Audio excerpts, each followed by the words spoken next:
Donc vous étiez une personne de la diaspora. Oui.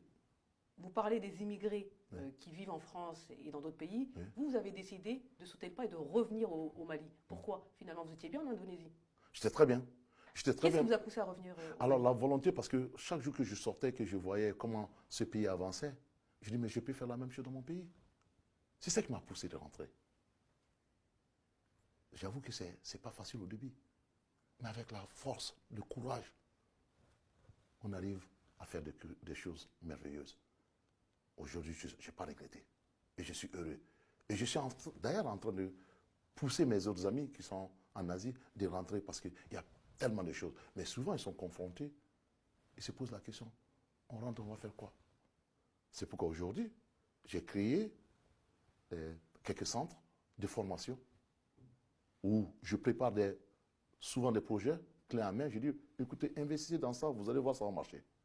C'est pour ça que je suis en train de faire l'agriculture et plein d'autres, des petites industries. Je crois qu'il y a de quoi à faire, amener encourager les immigrés à revenir et travailler parce qu'il y a tellement de choses. Rien n'a été fait dans nos pays là. Il y a tellement de choses. Il suffit seulement qu'on a des bons leaders qui peuvent encourager les gens à rentrer en les mettant sur des projets porteurs de.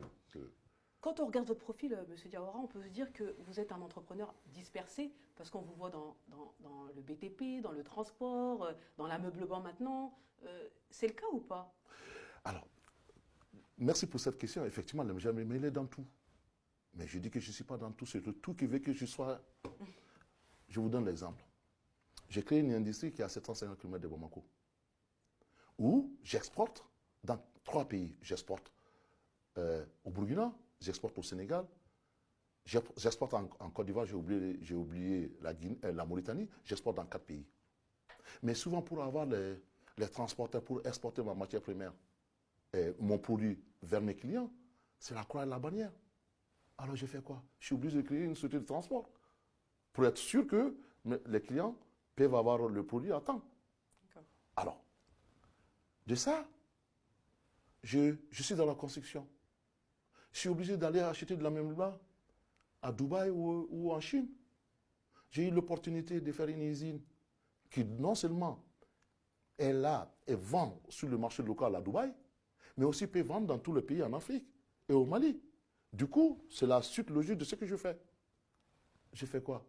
Alors, si on a l'occasion de faire $1, il faut toujours le faire. Ne laissez jamais votre $1 ailleurs.